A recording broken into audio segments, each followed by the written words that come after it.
Hello, everybody. I'm Martin Green, and I'm the Chief Executive of Care England. And as many of you know, we're the largest representative body for care providers. I'm really delighted that we're now working with C-CAF on a new initiative that's going to be about validating quality so that our members will have access to good quality consultants who can help and support them. And the C-CAF initiative will really help to make sure that those consultants have been checked and are credible. I'm really delighted that we're joined by Luke Rothwell, who's leading on this work at C-CAF. Luke has a really distinguished background in social care, and he not only knows all the theory, but he really understands the practice. And what's been really evident from the work that we've done together is that Luke and his team really understand the practicalities of delivering good quality care. And so care providers can be assured that they are going to be engaged with an organisation that has really good understanding of the theory, but also a great understanding of the practice. So welcome, Luke, and we're really looking forward to this session because it's an opportunity to unpick some of the issues, but also for care providers to see that there is help available. Thank you, Martin. As you so articulately put, my name is Luke Rothwell. I'm from the Care Consultant Accreditation Framework, and we have two main goals at C-CAF. The first to bring regulation and accreditation to the consultancy side of the sector, and secondly, provide a really rigorous layer of safeguard to the care providers that are procuring care consultants. Great. I think I'd like to start off by talking a little bit about how we can see improvements in the sector, and particularly around this partnership that we've developed with C-CAF. How do you think this is going to help the social care sector to establish both quality and consistency?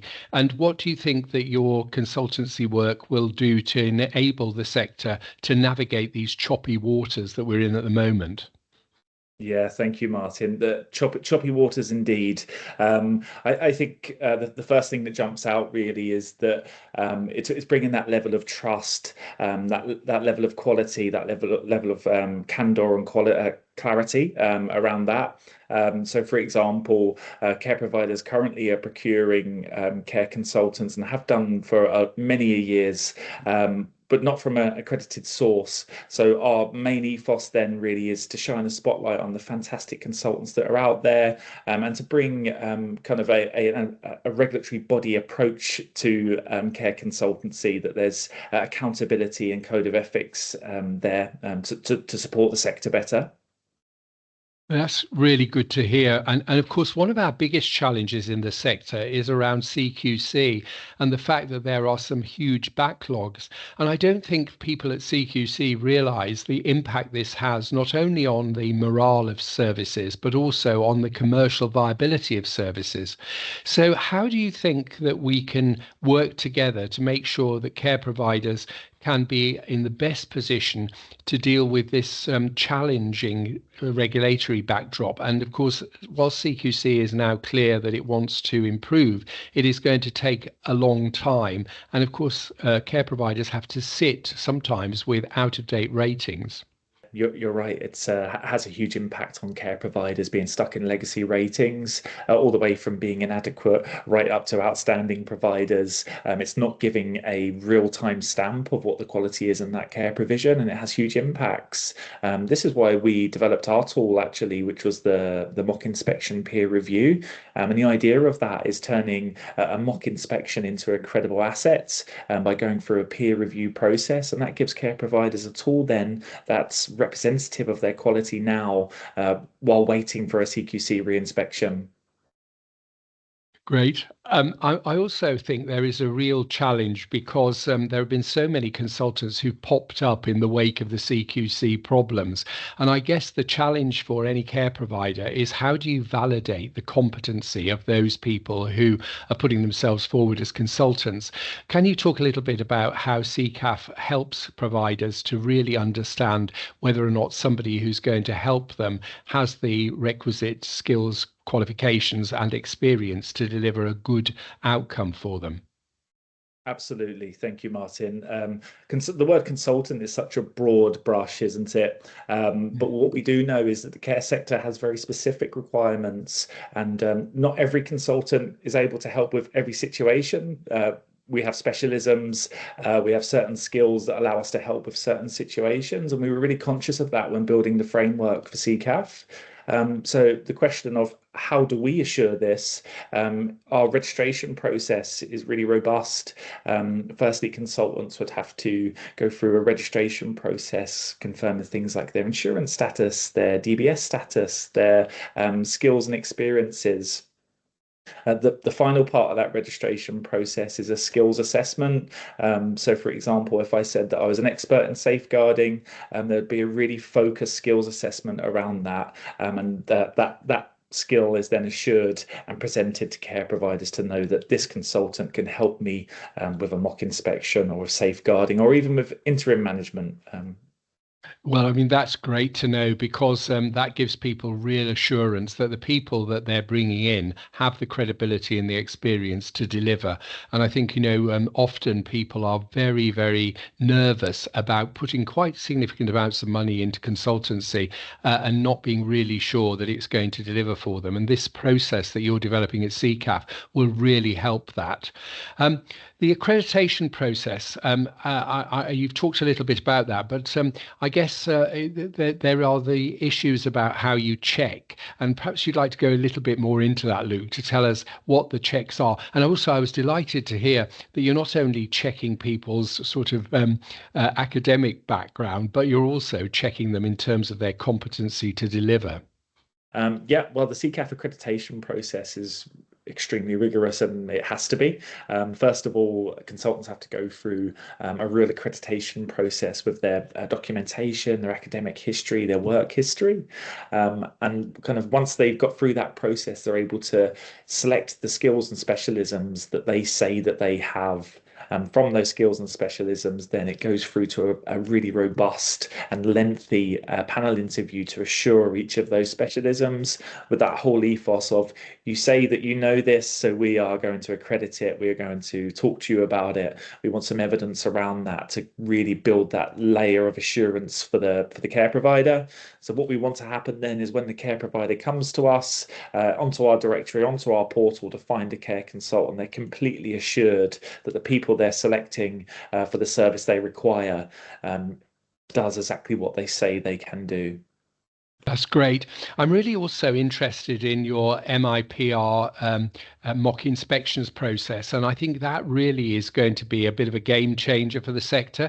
And one of the things that I think is so good about mock inspections is not only you go through the issues and they come up, but it also gives staff confidence in how they'll respond when challenged by the inspectorate.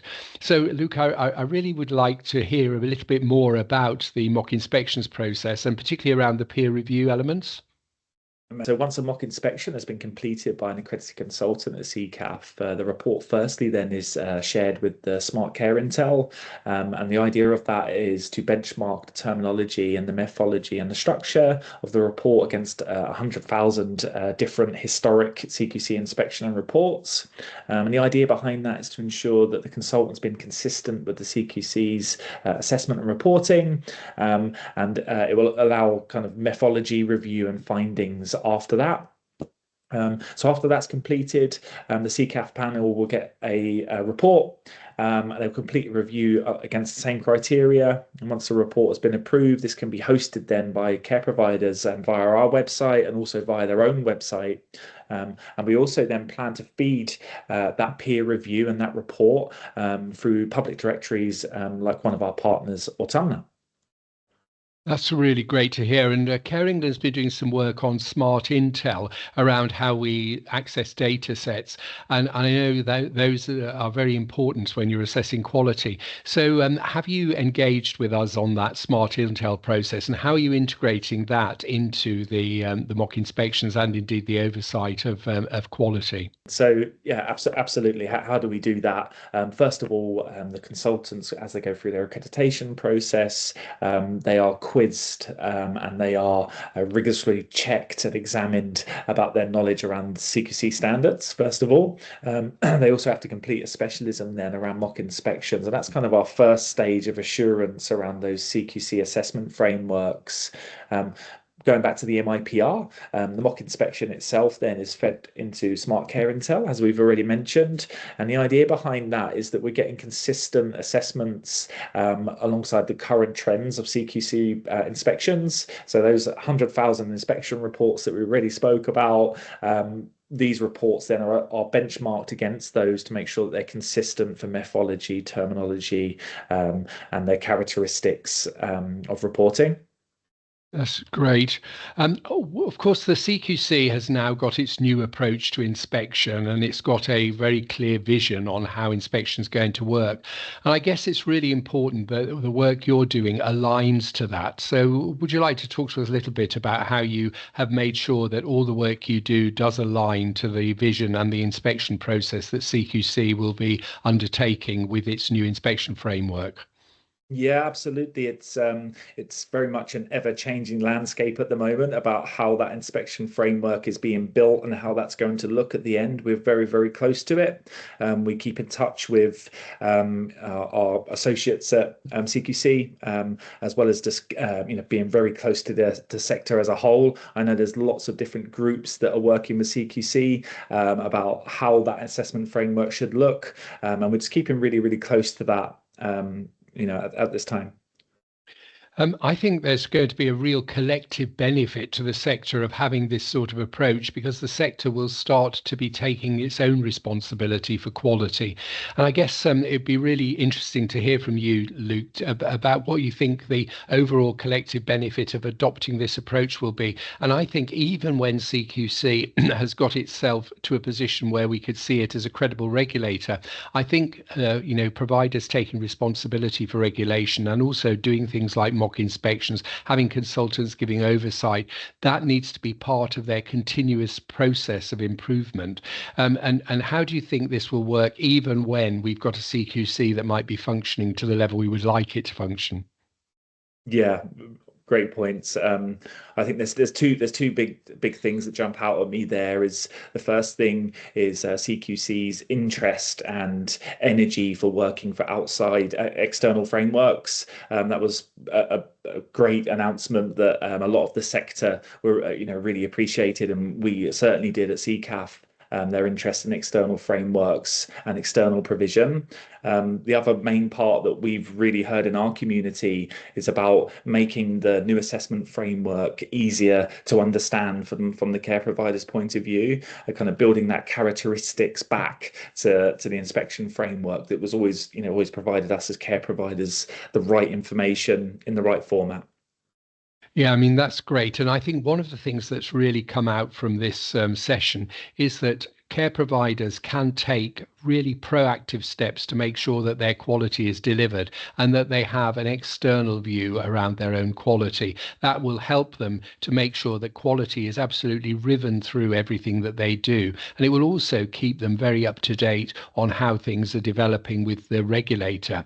I think from this interview, we'll see a lot of people will be very interested in this. So how, Luke, can they access this new initiative from C-CAF, and how can they make sure that they are now ahead of the game on quality and assurance? C-CAF is not a regulator, but acts in the same way as a regulatory body does, and it holds its members accountable to the Code of Ethics. And this ensures that the consultancy or the services offered don't fall below a certain level. Alongside this, care providers will be able to engage with care consultants directly through our portal based on location, specialisms, and availability. It's also important to note consultancy isn't just about mock inspections. Other specialisms include things like mentorship or digital systems, safeguarding, interim management, governance, for example. The C-CAF portal is a way to assure yourself if that you are appointing a consultant to do what they claim they can do. It's through a robust accreditation process or framework like ours. Oh, that's great to hear. And can I just conclude by saying, Luke, we're really pleased to be developing this partnership with C-CAF because as care providers, our members really want quality to be at the centre of everything they do. We know there are huge challenges, and I think the work that you're developing is going to really help providers navigate through choppy waters and deliver the best possible care and also have that independent validation that that is happening. So I'm really delighted that we've got this partnership together and we're looking forward to working with you and your colleagues in the future. Thank you so much, Martin. Likewise. Thank you.